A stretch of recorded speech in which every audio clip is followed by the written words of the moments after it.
le damos la palabra a Freddy de Asamblea Sur, quien nos va a relatar el caso del río Tunjuelito.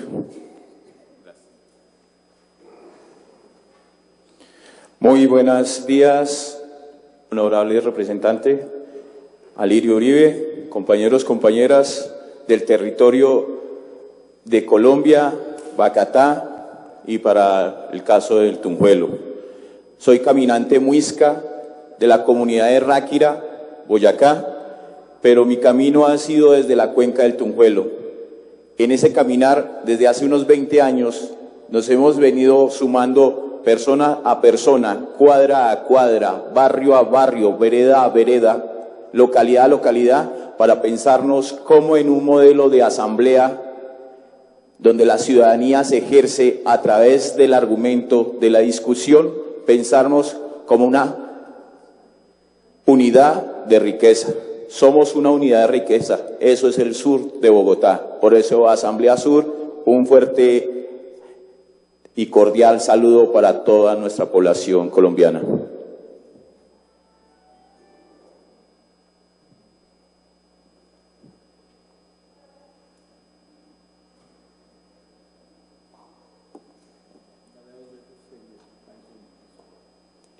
Gracias. Nosotros, digamos que hay varios temas a trabajar en la cuenca del Tunjuelo. Inicia desde Sunapa, Camino Espiritual, Padre Espiritual, y conecta con Bosa, el 2, que es el alimento. Y ahí nos hermanamos entonces, decía Andrei, desde la montaña del viento, en un lado, y en el otro tenemos a Suacha, el varón del sol. Entonces ahí comenzamos a ver las raíces, cómo estamos conectados. Unos datos básicos, nosotros como cuenca son más o menos 39.000 hectáreas, de las cuales la tercera parte corresponde a lo que es la parte urbana. De allí es donde se concentra la mayor población. O sea, la tercera parte, el 30% de esa, perdón, el 10% de esa densidad está en nuestra población, que es más o menos 3.416.000 habitantes. En eso tenemos un abastecimiento de agua,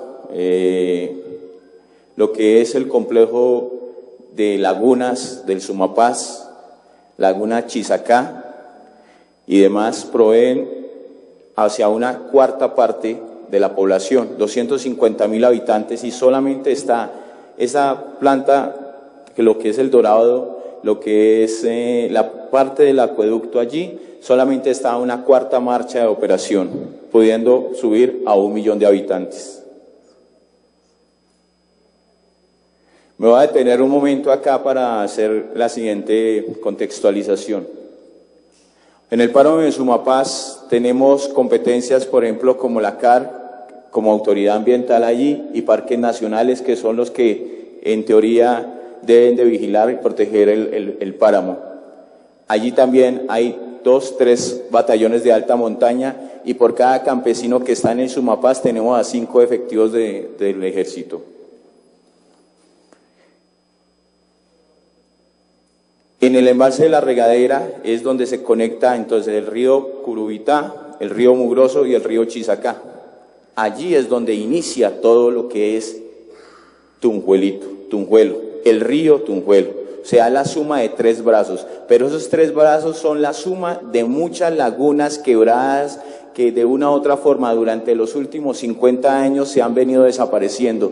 La responsabilidad se le traslada muchas veces al campesinado, pero ha tenido fuerte responsabilidad el ejército. Al final de mi presentación dejaré una denuncia del ejército en el páramo, que no es precisamente de minería, pero sí de la construcción que se está haciendo allí, y eso pasó en la semana sembrando.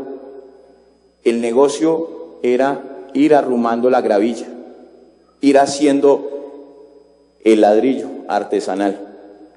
Allí la iglesia entonces colocó un colegio, el colegio campestre, un colegio campestre, San Antonio, con el ánimo de pensarse un colegio igual al del norte. para ofrecerlo a los hijos de los campesinos. Ahora, donde está la artillería, en especial donde está el Pozo Azul, que ya queda una cárcava y pues vamos a mostrar esas fotos. Allí entonces se dio cuenta la iglesia que era más rentable tener minería y no estudiantes. Fue comprando carretilla a carretilla de esa gravilla, fue acumulándola. Y entonces pidió el permiso para poder hacer la explotación de ese cauce. O sea, ya no era rentable tener carretillas acumuladas para vender los viajes. Pidió los permisos, las licencias. Le dijeron, bueno, ¿y cuánto tiempo necesita? Pues no sé, el que haya. Le dieron las licencias de explotación al Lirio allí hasta acabar el material. Esas son las primeras licencias que se autorizaron. Y el Colegio San Antonio desaparece y se crea la Fundación San Antonio. Y la Fundación San Antonio, que es parte de la Arquidiócesis de Bogotá, nos deja una herencia de esa historia. Se sacó la gravilla de ese lugar. Y ahora tenemos un hueco donde se embalsa el río Tunjuelo y no se ha hecho la reconformación geomorfológica de ese lugar. Pero al lado de eso, Alirio, nunca nos han podido contestar lo siguiente, que después que llega Gaviria y hace un estudio de un plan nacional del cemento para poderlo entregar en concesión, aparece la empresa Ingeniesa, ahora Holcim. Luego aparece CEMES, Cementos de México. Y aparece en el territorio que fue autorizado para la explotación de 2 títulos mineros hasta acabar inventario. Como dicen por ahí, hasta agotar existencias. Y aparece entonces que no nos han contestado si es que arrendaron esos títulos o cómo fue que los cedieron. Fundación San Antonio fue desapareciendo. Ahora se le hace la solicitud, decía el representante de la Cámara, cuando lo de la minería aparecen 2 ministerios, el Ministerio de Ambiente y el Ministerio de Minas. Pero cuando con el estudio de Gaviria aparece un tercer ministerio, que es el realmente más importante de todos, el Ministerio de Relaciones Internacionales, Exteriores. Allí, entonces él decía, el alcalde, las autoridades locales no tienen ninguna competencia, es presidente, es el ministro, no.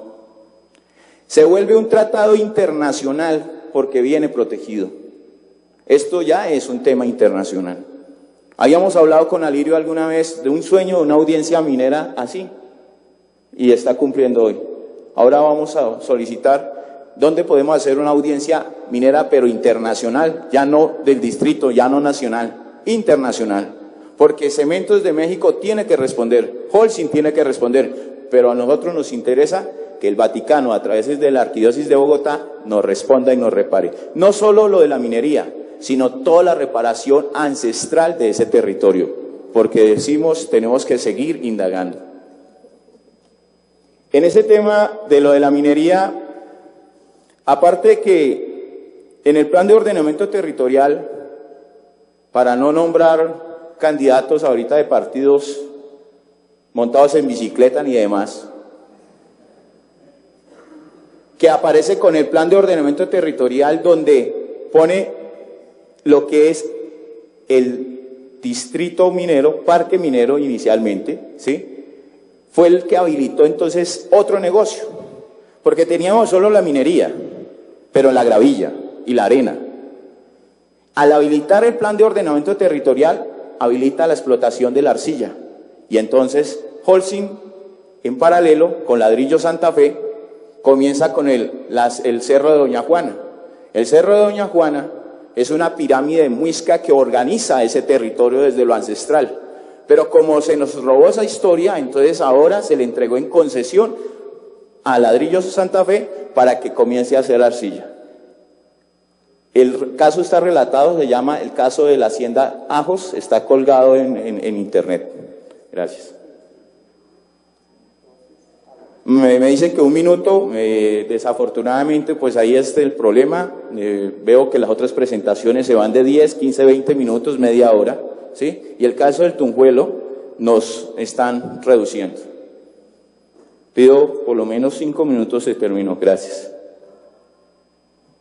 Nos ha tocado así, entonces. Bueno, en esa misma medida decía, se habilita la arcilla, pero al lado de la arcilla aparecen las calizas, donde lo que contaba Arley con nuestro caso, pero hay una variante de eso, el caolín. El caolín es el principio del yeso. Y entonces aparece una asociación nacional de ladrilleros, comprando fincas en los de campesinos a precio de huevo, en todo lo que es Mocholo Bajo, Mocholo Alto, Pasquilla, Pasquillita, y van volteando hacia el Valle de Fusungá. Pero al lado de esta asociación aparecen unos actores que no los han mencionado de manera directa aquí, si nosotros los vamos a mencionar. Es las estrategias de paramilitarismo que tomaron la cuenca del Tunjuelo y Soacha. Para no poner nombres, pero esmeralderos que ya no están presentes en este mundo plano espiritual, la gente que estaba allí con él comienza a tomarse parte de esos territorios, Alirio. Y lo que es el palo del ahorcado está dentro de esos propietarios. Antiguos concejales que tenían posibilidades de ser representantes a la Cámara desde hace unos 20, 30 años, que tampoco ya existen en este territorio, en este plano físico, fueron los que construyeron todo ese testaferrato de esos títulos que están allí. Entonces hay 3 variables que atender. Primero, las licencias ambientales allí ya fueron suspendidas. 2, la presión de ejércitos ilegales en esos sectores, que inclusive con aparición de escuelas de pinball y demás están haciendo control territorial en esas zonas. Y 3, títulos que todavía no han sido clarificados de cómo fue la tenencia. Pero entonces, con ese negocio se fue desde el 48 hasta nuestros días desviando el río Tunjuelo para poder habilitar el trabajo. Como voy a hablar de Tunjuelito, entonces por eso me concentro ahí. Voy a demostrar aquí cómo, a través de un estudio que hace una persona muy responsable, muy profesional, que le costó inclusive un puesto, o mejor, subcontrato, una orden de prestación de servicios, que ya no hay ni garantía para eso, fue Julio Fierro. Julio Fierro se va y hace todo un estudio de cómo se hace un desvío del río Tunjuelo para habilitar. No sé si se alcanza a distinguir la diferencia de los azules. Hay un azul clarito donde están, digamos, estas zonas como las curvas grandes, ¿sí? Esas 2, 3 curvas aquí terminando la punta, hay 2 curvas después de un punto azul oscuro.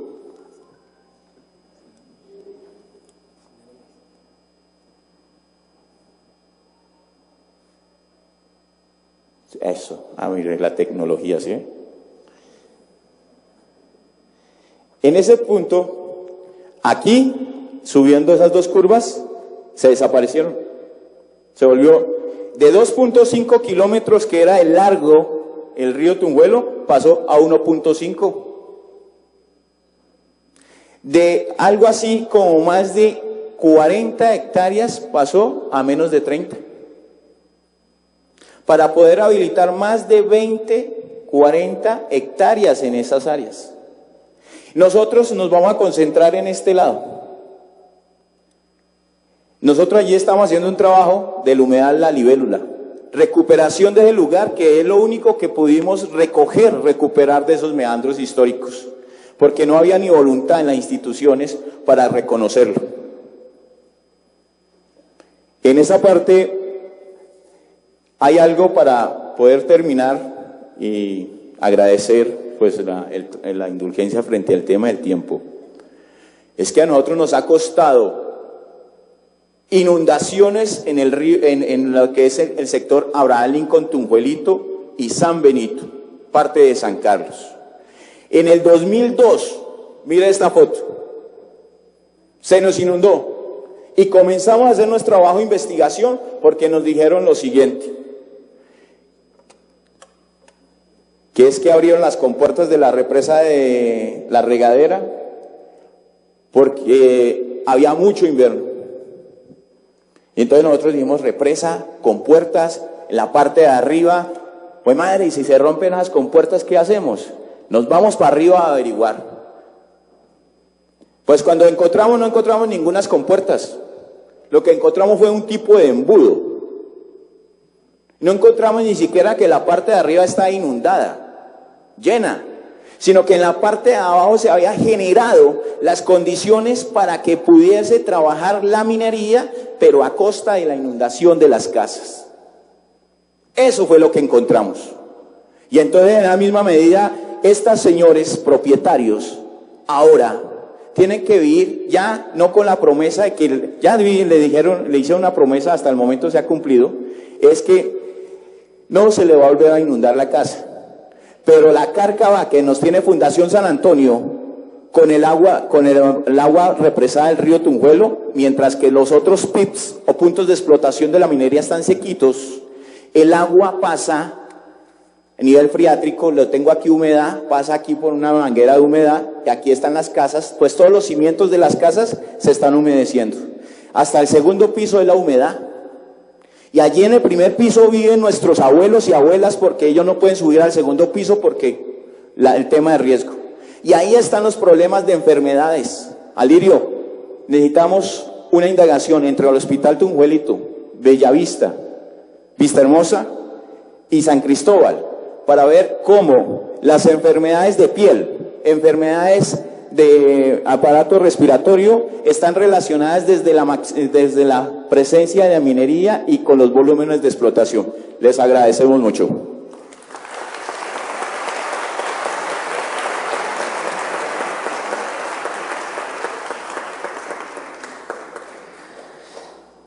Agradecemos a Freddy su valiosa exposición sobre el caso de la cuenca del río Tunjuelito.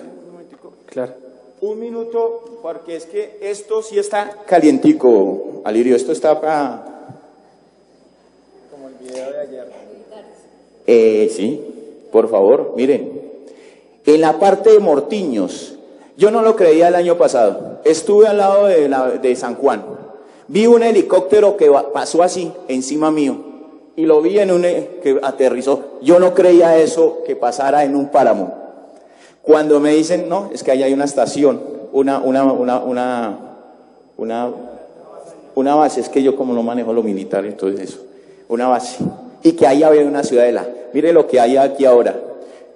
Unos jóvenes se fueron a hacer una visita al territorio y vieron por denuncias de basuras del ejército, y mire lo que encontraron. Mire la laguna en la fonda, mire esas mallas de construcción. Mire cómo tumbaron, alguien lo mencionó, despellejaron la piel. Las mallas ahí, mire esto, Alirio. La semana pasada, pero estas fotos tienen 16 horas. Sí, señor. Y el frailejón crece 1 centímetro por año. Este frailejón estaríamos hablando de unos 30 a 40 centímetros. Compañeros, ¿cuánto vale ese daño ambiental? Gracias.